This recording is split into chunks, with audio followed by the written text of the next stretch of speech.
से अपने channel Achiever@360 में आप लोगों का स्वागत है। जैसा कि हमने आपको पार्ट 3 मतलब पार्ट 1, पार्ट 2, पार्ट 3 में हमने फोटो इलेक्ट्रिक इफेक्ट के बारे में एक्सप्लेन किया है, तो ये हमारा पार्ट 4 है। ठीक है, तो इसमें आपको हमने क्या, पिछले पार्ट में हमने डी ब्रोगली हाइपोथेसिस पढ़ाई थी, उसको आप जाके अगर देखना चाहते हैं तो आप देख सकते हैं। ठीक है, उसमें हमने क्या किया था, एक हमारा फॉर्मूला आया था डी ब्रोगली हाइपोथेसिस में, lambda is equal to h upon m v. ठीक है, ये फॉर्मूला आपको याद रखना है। ठीक, लैम्डा वेयर लैम्डा क्या है, अगर आपसे कोई पूछता है तो आपको बताना है कि लैम्डा जो है वो डी ब्रोगली वेवलेंथ है। ठीक, एच आपको तो पता ही प्लैंक कांस्टेंट होता है, m is the mass of electron, is the velocity of the electron. ठीक है, पार्टिकल जो भी होगा वो। ठीक है, तो डी ब्रोगली कल तो अच्छे से एक्सप्लेन किया था, उसको देखिएगा। नेक्स्ट पार्ट में इसी का de Broglie is wavelength of an accelerated electron. ठीक, मतलब इसमें हमें फॉर्मूला प्रूव करना है जो आपको पता होना चाहिए। लैम्डा इज इक्वल टू आपका फॉर्मूला आएगा 12.27 अपॉन रूट में वी। ठीक है, एंगस्ट्रॉम के टर्म्स में। ये मतलब आपको एक फॉर्मूला याद रखना है कि lambda is equal to 12.27 angstrom upon root v होता है। ठीक, तो ये हम लाएंगे, अभी देखिए कैसे। इसी को बोलते हैं de Broglie wavelength of an accelerated electrons. ये कभी कभी एग्जाम में डायरेक्ट पूछ लिया जाता है कि लैम्डा बराबर 12.27 अपॉन रूट वी, आप प्रूव कर लीजिए या प्रूव करके बताइए। ठीक, तो देखिए इसको कैसे करोगे आप लोग। ठीक, इसको क्या करना है कि यहाँ पे आपको कंसीडर करना है, लेट अस कंसीडर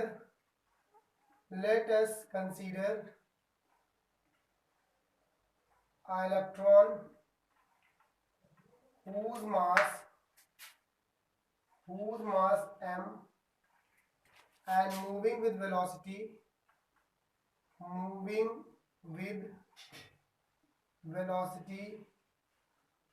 v। मान लिया हमने इलेक्ट्रॉन को कंसीडर किया है जिसका मास कितना है, m है, और मूविंग विद वेलोसिटी v। ठीक है, देन उसके बाद क्या करोगे, then electron accelerated with potential.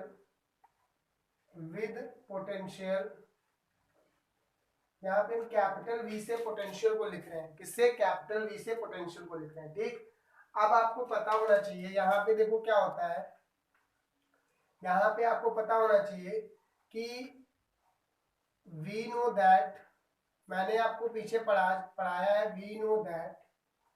ठीक,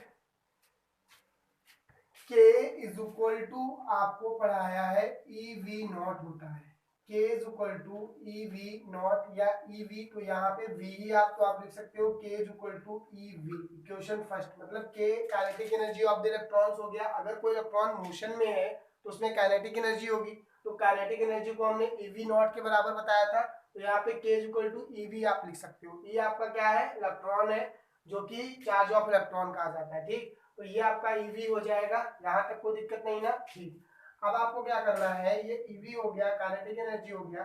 अब क्या करना है, यहाँ से के को आप लोग क्या लिख सकते हो, के क्या होता है, काइनेटिक एनर्जी। मैं अगर यहाँ से कहूँ तो इसको आप लिख लीजिए half m v square is equal to e we.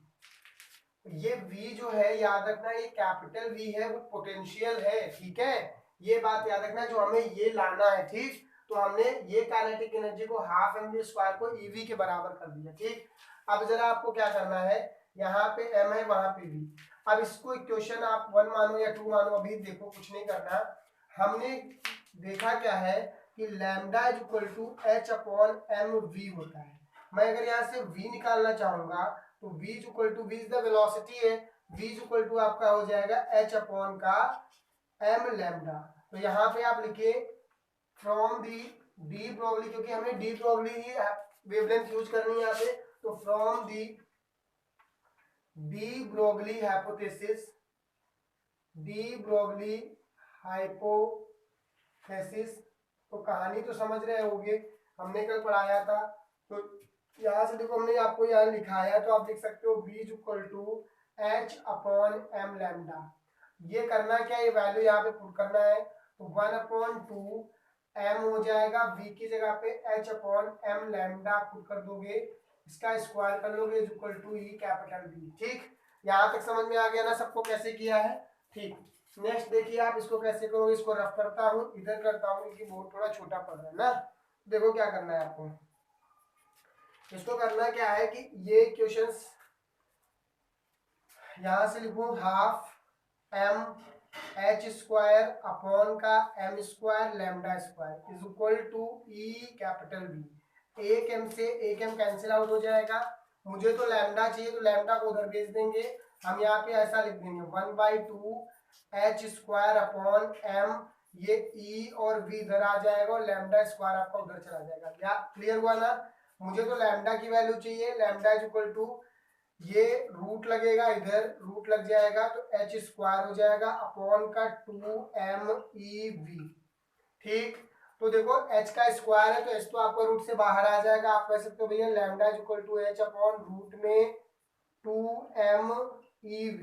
ठीक, यहां तक समझ में आई बात सबको? हमने कुछ नहीं किया है, क्वेश्चन को इक्वल किया है। ठीक, अब आपको पता है यार h आपका कांस्टेंट है 6.64 इंटू 10⁻³ होता है। ठीक, m is the mass of electron 9.1 into 10⁻³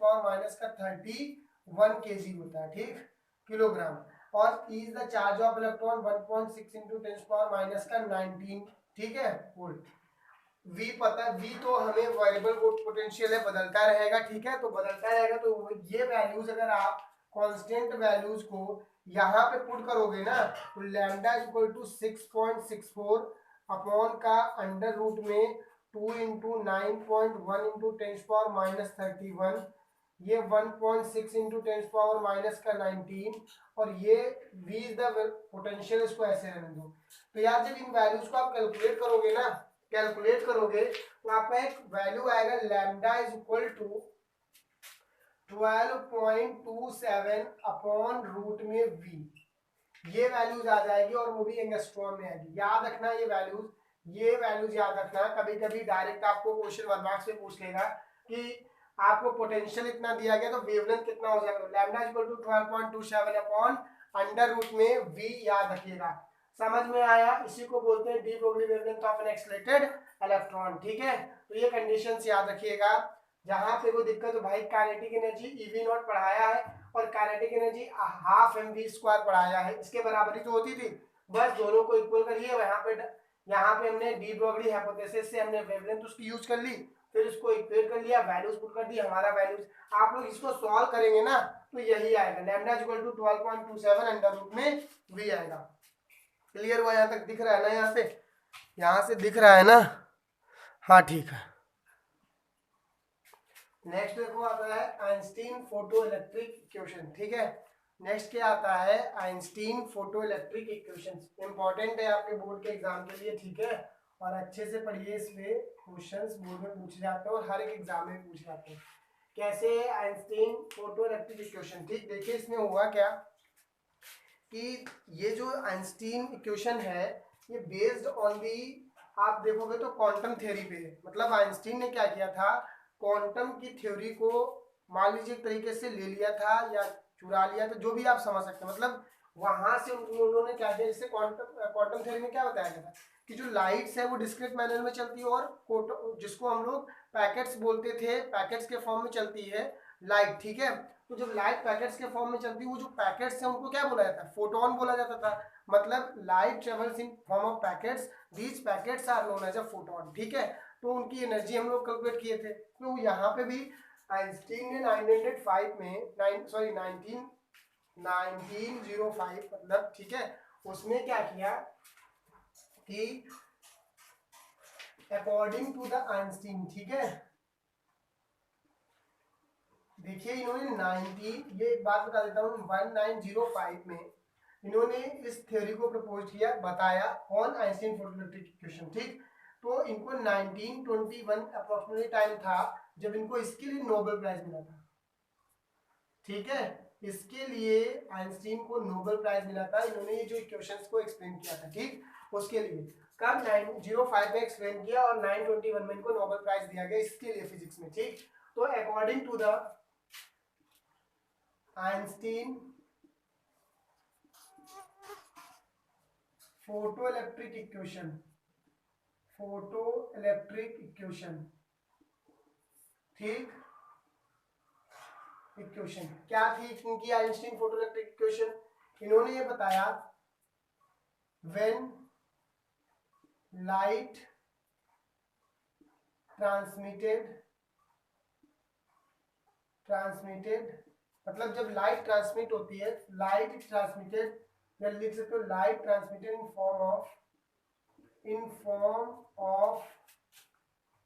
form of packet.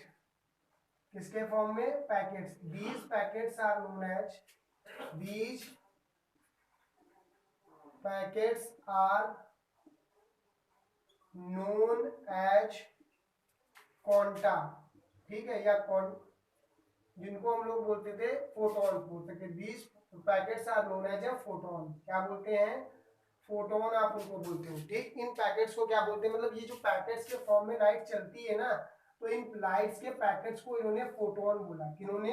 Einstein ने। और पहले इनको क्वांटम थ्योरी में बता दिया गया था, ठीक है।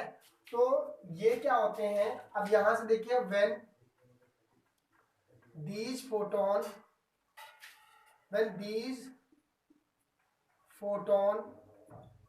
incident on a metal surface, मतलब जब ये फोटोन जो है मेटल सरफेस पे इंसिडेंट करते हैं, ठीक है, these photons incident on a metal surface, ठीक है, जब ये मेटल सरफेस पे इंसिडेंट करेंगे तो क्या होता है कि उन मेटल सरफेस के अंदर क्या होते हैं? इलेक्ट्रॉन्स होते हैं, ठीक है।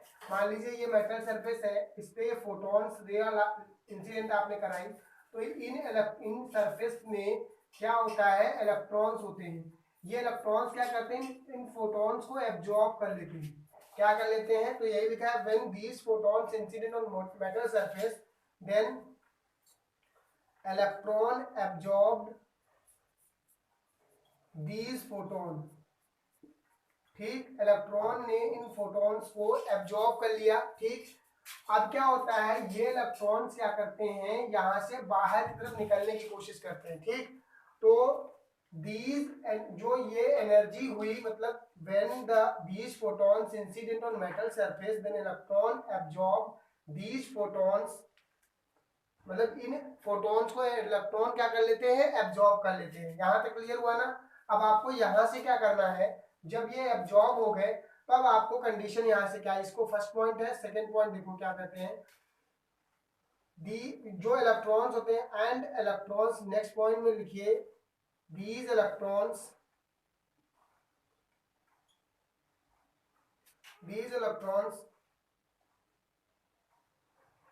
तो इस सरफेस से, मतलब मेरे कहने का है कि इस सरफेस से इलेक्ट्रॉन्स का इजेक्शन होना स्टार्ट होता है, ठीक। when these electrons ejected from the metal surface,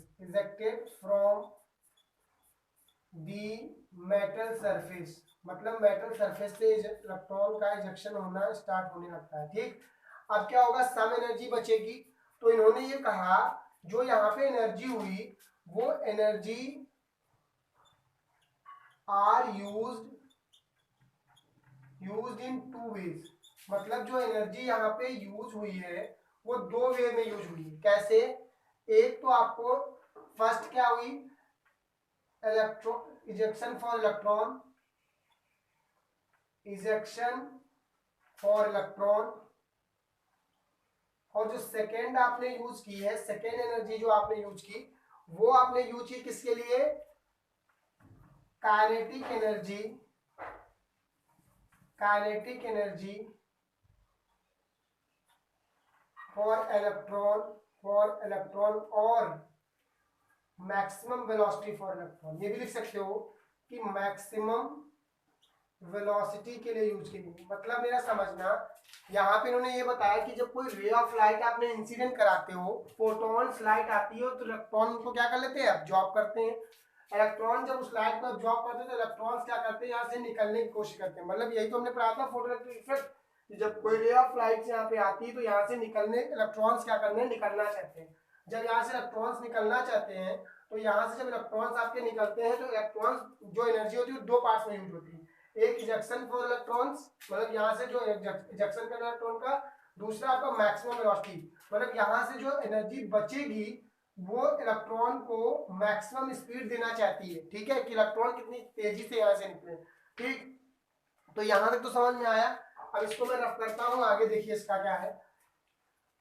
आगे क्या हुआ, हम लोग यही तो जानते हैं कि energy nor be created nor be destroyed. यहाँ पे तो जो एनर्जी आई है वो ई आई है, ई एनर्जी से आपने लाइट को इंसिडेंट कराया है, और यहाँ तो आपको पढ़ाया था फाई होता है, और यहाँ से आपको पढ़ाया था के लिख सकते हो। ठीक, तो यहाँ लिख सकते हो conservation of energy, from the conservation of energy, from the conservation of energy,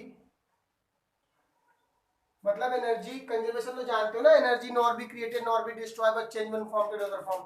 तो जो ये एनर्जी हुई ये दो फॉर्म में चेंज हो गई, एक फाई में और एक ई में। मतलब आप ऐसे लिख सकते हो E is equal to phi plus का, यहां पे आप लिख सकते हो की। ठीक, यहां से E को आप लोग एच न्यू पढ़ते थे और फाई को आप लोग एच न्यू नॉट लिखते हो।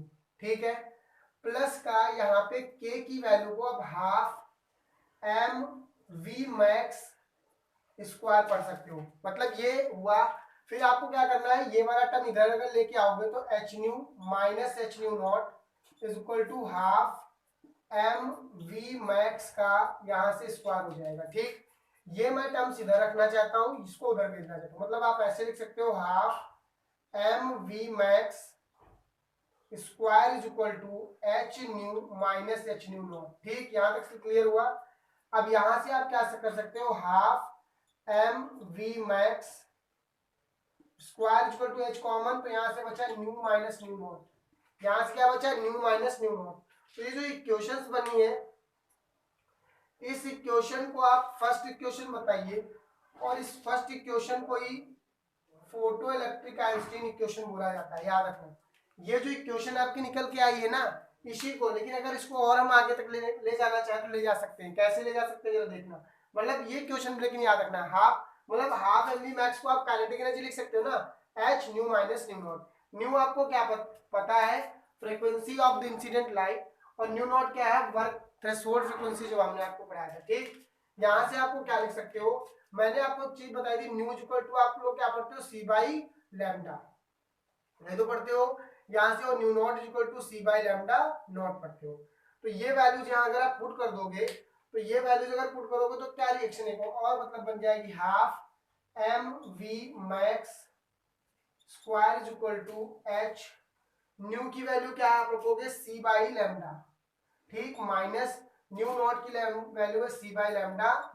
ठीक, यहां से क्या करोगे, सी तो कांस्टेंट है, मतलब सी तो दोनों में है, आप सी कॉमन ले लोगे, तो यहां से आपका half m v max square is equal to h c bracket में 1 by lambda minus 1 by lambda not. एक तो ये भी आप इक्वेशन बोल सकते हो। ठीक, बट इंपॉर्टेंट इक्वेशन आपकी ये, यहां तक तो समझ में आ गया ना सबको, यहां तक आ गया। तो नेक्स्ट इसका पार्ट देखिए क्या करना है आपको। नेक्स्ट इसके पार्ट में क्या करना है, इसके केस कुछ होते हैं, यहां तक ये this equation is known as Einstein photoelectric equation. ठीक, half m v max square is equal to h nu minus nu not. ठीक, केस फर्स्ट देखिए क्या है, सम ऑब्जर्वेशन होते हैं। केस फर्स्ट आप देखिए क्या होता है। केस फर्स्ट आपका ये है कि अगर मैं आपसे ये बोलूं कि न्यू जो हो वो न्यू नॉट के बराबर हो जाए, अगर न्यू जो हो वो न्यू नॉट के बराबर हो जाए, तो आप ये कहोगे भैया half m v max square is equal to, यहां से h, ये तो भाई जीरो हो जाएगा क्योंकि सब बराबर है, तो half m v max square is equal to zero हो गया। मतलब इलेक्ट्रॉन जो वहां से मूव कर रहे थे वो इलेक्ट्रॉन का मोशन अब नहीं होगा। मतलब ये सरफेस से जो इलेक्ट्रॉन का मोशन, आपने लाइट डाली थी, लाइट डालने के बाद कुछ टाइम बाद इलेक्ट्रॉन का मोशन हो रहा था, तो यहाँ से मोशन नहीं होगा इस केस में। बात समझ में आ रही है, when incident frequency is equal to the threshold frequency. मतलब अगर आपने 5 हर्ट्ज से कोई लाइट यहाँ पे डाली, और यहाँ पे भी जो आपकी वर्क थ्रेशोल्ड फ्रीक्वेंसी है वो भी 5 हर्ट्ज ही है, तो यहाँ इलेक्ट्रॉन का मोशन या इलेक्ट्रॉन का इजेक्शन स्पीड से, मतलब स्पीड नहीं होगी, इलेक्ट्रॉन इजेक्ट ही नहीं होंगे। यहाँ तो कहानी बन सकती है लेकिन यहाँ नहीं जाने वाली। यहाँ तक क्लियर हुआ बात। ठीक, केस 2 देखिए, इसको रफ कर देता हूँ। केस 2 ये तो नोट हो गया होगा ना। अब केस 2 देखो इसका क्या है। केस 2 इसका ये कहता है कि एक केस इसका ये भी बनाइए कि when nu not is greater than nu not, ठीक, मतलब ये कहता ये है कि half m v max square is equal to, आप लिख सकते हो h nu minus nu not. अब ग्रेटर देन है तो यार बड़ा ही होगा हमेशा। इस केस में मैक्सिमम वेलोसिटी आपको मिलेगी और इजेक्शन विल अकर, इजेक्शन भी इलेक्ट्रॉन बाहर निकलेंगे एक वेलोसिटी के साथ, मतलब इलेक्ट्रॉन का इजेक्शन होगा एक वेलोसिटी के साथ। तो ये केसेस हैं जिनको आपको याद रखना है, और ये आइंस्टीन फोटोइलेक्ट्रिक इक्वेशन है। तो हमने सॉरी इस चैप्टर से लगभग सब कुछ पढ़ा दिया है जो आपके बोर्ड के एग्जाम के लिए इंपॉर्टेंट है।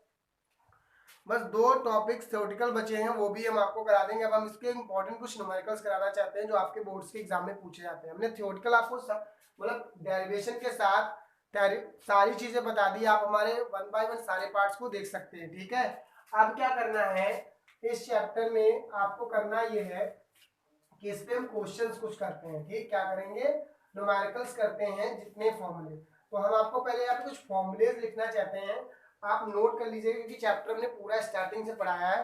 तो आप पहले देखिए क्या करिएगा, एक E is equal to formula h nu याद रखिए, और इसको एच सी बाई लैम्डा भी कहते हैं, ये याद रखिएगा। ठीक, एक आपका फॉर्मूला क्या याद रखना है, दूसरा फॉर्मूला लिख लीजिए phi not is equal to h nu not.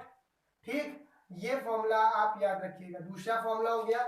Third formula आपको याद रखना है kinetic energy is equal to, एक तो आपका half m v max square होता है और दूसरा आपका ई वी नॉट होता है। ठीक, ये फॉर्मूले हो गए। और कोई फॉर्मूला, हाँ और फॉर्मूले हैं, और फॉर्मूले lambda is equal to h upon m v याद रखना है, और लैम्डा इज इक्वल टू और भी एच अपॉन पी भी याद रखना। और भी फॉर्मूले हमने लिखवाए हैं वो भी करेंगे इसमें कोई। ठीक, एक आपको अभी जस्ट अभी लैम्डा इज इक्वल टू आपको हमने कराया है 12.27 एंगस्ट्रॉम अपॉन में रूट का v, मतलब यहाँ पोटेंशियल है। ठीक है, और अभी जो डी मतलब आइंस्टीन फोटोइलेक्ट्रिक इक्वेशन में लाए थे वो आपका फॉर्मूला क्या था, मतलब kinetic maximum kinetic energy equal to आपका था h बाहर था न्यू माइनस न्यू नॉट था। मतलब ये फॉर्मूलेज आप अगर याद करो तो एक ही फॉर्मूले सब कुछ आ जाएगा, लेकिन ये इतने न्यूमेरिकल्स इतने फॉर्मूले और भी होंगे, पावर के भी बहुत फॉर्मूले, बट हम न्यूमेरिकल जब सॉल्व करेंगे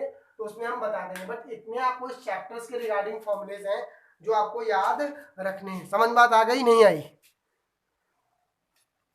देखिए मैंने आपको एक क्वेश्चन लिखा है, ठीक है, जो कि बहुत अच्छा क्वेश्चन है और इसको समझिएगा। ठीक है, इस टाइप्स के बहुत क्वेश्चंस आपको आप सॉल्व करना सीख सकते हो।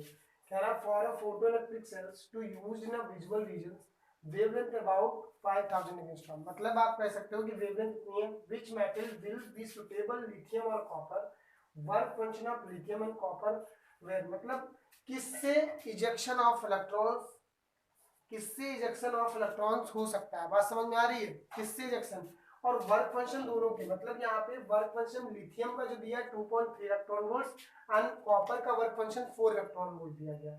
तो देखिए जब भी आप ऐसे न्यूमेरिकल सॉल्व किया करिए तो पहले गिवन में जो चीज हुआ करे वो। तो क्वेश्चन कह रहा है फोटोइलेक्ट्रिक सेल है to use to visible regions wavelength about 5000, मतलब गिवन में ये कह रहा है कि जो लैम्डा है वो 5000 एंगस्ट्रॉम है। तो यार एंगस्ट्रॉम को मीटर में कन्वर्ट करने के लिए हमने आपको बताया है कि 5000 इंटू 10⁻⁻10 मीटर कर सकते हो। ठीक, इसको 3 जीरो से कंप्लीट कर लोगे तो यहाँ 5 इंटू 10⁻⁻7 मीटर आ जाएगा। ठीक, पहली बात हुई। विच मेटल्स है सुटेबल, लिथियम और कॉपर, मतलब लिथियम अच्छे तरीके से यहाँ से इजेक्शन इलेक्ट्रॉन करेगा या वर्क फंक्शन मतलब कॉपर करेगा। तो आपको ये बताना है लिथियम कर सकता है या कॉपर, दोनों का वर्क फंक्शन, एक का वर्क फंक्शन 2.3 इलेक्ट्रॉन वोल्ट है और एक का है 4 इलेक्ट्रॉन वोल्ट। तो देखो हमने क्या आपको पढ़ाया, अगर इसकी इससे ज्यादा, मतलब यहाँ से जो आप एनर्जी इंसिडेंट करा रहे हो ना वो, या इसकी जो एनर्जी होगी वो इससे ज्यादा अगर आती तो इजेक्शन हो सकता है। अगर यही वैल्यू से कम ये आ रहा है तो इजेक्शन कहाँ से हो पाएगा? क्लियर हुआ ना? मान लो जैसे 2.3 है और यहाँ पे आता है 1.7, तो क्या इजेक्शन हो पाएगा? नहीं हो पाएगा। ये 4 है और आता कितना है? 3 आता है, तो क्या इजेक्शन हो पाएगा? नहीं हो पाएगा। तो हमें ये कैलकुलेट करना है किसका होगा नहीं। तो एक फॉर्मूला आपको हमने पढ़ाया है, यहाँ पे सी भी दिया गया है 3 इंटू 10⁸ मीटर पर सेकंड, तो सबको पता होगा। ठीक है, तो देखो ई बराबर हमने आपको फॉर्मूला पढ़ाया बहुत easy, h c by lambda. पढ़ाया नहीं पढ़ाया, ठीक है। E is equal to h की वैल्यू 6.6 यहाँ पे दी गई क्वेश्चन में रख दू, इंटू 10 पावर माइनस का 34 रख दो। C की वैल्यू क्या होती है 3 इंटू 10 पावर 8 होती, रख दिया आपने। लैम्डा कितना है 5 इंटू 10 पावर माइनस का 7, ये माइनस का ऊपर जाएगा तो प्लस का हो जाएगा, ठीक है। तो E इज इक्वल टू आप लिख सकते हो कि 6.6 भैया होगा, इंटू का 3 कर दूंगा, और ये 10 पावर माइनस का 34 है, और इंटू 10 पावर माइनस का मतलब 15, ये प्लस 7 भाई माइनस का ऊपर जाएगा प्लस का हो जाएगा, तो समझ में होगा कहानी। और ये आपका हो जाएगा 5। अब देखो क्या हो गया, यहाँ पे माइनस का 34 है और 10 पावर 15 है, तो ये अब देखो हम एक चीज आपको बताते हैं, यहाँ से कितना आ जाएगा माइनस का 19 आ जाएगा, मतलब E इज इक्वल टू, मैं यहाँ लिख दे रहा हूँ उसको, ठीक है। E इज इक्वल टू आप लिख सकते हो 6 3 18 और 6 3 18 19.8, ठीक है। ये तो हो जाएगा 6 3 18 6 3 18 19 अपॉन का ये 5 हो जाएगा इंटू 10 पावर माइनस का 19। एक चीज याद रखना, ये जूल में आ रहा है, हमें तो आंसर इलेक्ट्रॉन वोल्ट में चाहिए, हमें तो इलेक्ट्रॉन वोल्ट में चाहिए ना, तो इलेक्ट्रॉन वोल्ट में लाने के लिए इसको 1.6 इंटू 10 पावर माइनस 19 से आपको डिवाइड करना पड़ता है, ठीक। देखिए 19, ये इसलिए हमने बताया, इसको ऐसे कर सकते हो, ठीक। E इज इक्वल टू आप क्या करोगे 19.8 बचा अपॉन का यहाँ कितना है 16 5 जा कितना होता है 80, मतलब ये 8 हो जाएगा, ठीक। अब आपको क्या करना है, इसको इससे डिवाइड मारना है, तो यहाँ 0 हो जाएगा। E इज इक्वल टू आप कर सकते हो 4 0 यहाँ आ जाएगा, यहाँ 2 9 जा 18 हो गया, 1 बचा, फिर यहाँ 2 9 जा 18 आ गया, ठीक। 40 को आप क्या करोगे 99 से डिवाइड मार दोगे, ठीक। 42 जा कितना होता है 80 होता है, कितना बचा 19, पॉइंट बढ़ा है 0, ठीक। 14 5 जा कितना होता है 14 5 जा तो हो जाएगा ज्यादा 200 हो जाएगा मुझे तो ये 3 जा में चला जाएगा, ठीक है। 14 3 जा या 4 जा में सॉरी जाएगा 160 हो जाएगा, ठीक। तो 2.4 मतलब यहाँ पे आ रहा है 2.4 इलेक्ट्रॉन वोल्ट। अब जरा देखो ये 2.4 इलेक्ट्रॉन वोल्ट है, लिथियम का वर्क फंक्शन कितना था 2.3 इलेक्ट्रॉन वोल्ट, तो यार 2.4 तो ज्यादा हुआ ना, 2.4 तो ज्यादा हुआ ना। लेकिन आप एक चीज देखो, यहाँ पे जो कॉपर का वर्क फंक्शन था वो 4 इलेक्ट्रॉन वोल्ट था, तो यार 2.4 इलेक्ट्रॉन वोल्ट क्या यहाँ से इलेक्ट्रॉन का इजेक्शन करा पाएगा, नहीं करा पाएगा ना, क्योंकि ये तो बहुत कम है बहुत ज्यादा है। तो आप लिख सकते हो वर्क फंक्शन ऑफ लिथियम मतलब विच मेटल्स विल बी सुटेबल, तो lithium metal is suitable for ejection of electron because, ये लिख सकते हो ये वाला बिकॉज लिख लो, ठीक। बिकॉज क्या हो जाएगा कि लिथियम का जो वर्क फंक्शन है मतलब ई जो है वो ग्रेटर देन है वर्क फंक्शन से, ठीक। लेकिन कॉपर का जो वर्क फंक्शन है वो ग्रेटर देन है इसे, तो इस केस में कोई भी इजेक्शन नहीं होगा, ठीक। बट इस केस में होगा। न्यूमेरिकल समझ में आया, ठीक है। आगे हम नेक्स्ट पार्ट में आपका जो थ्योरी वाला 2 चीज बचा है वो करा दूंगा, और अच्छे अच्छे न्यूमेरिकल 7-8 जो कि अच्छे अच्छे बोर्ड में और अच्छे अच्छे एग्जाम में पूछेंगे वो करवाऊंगा, ठीक है। फिर उसके बाद हम नेक्स्ट कोई चैप्टर आप लोग लेके आएंगे जो आपके बोर्ड के लिए ज्यादा इंपॉर्टेंट होगा, ठीक। तो मैं आप लोग हमें लेकिन बताइएगा कौन सा चैप्टर हम आपको नेक्स्ट पार्ट में लेके आए, ठीक है। अभी तो बताइएगा जरूर, ठीक है। और कैसा लगा हमारा ये क्लास वो भी जरूर बोलिएगा, ठीक है। ओके।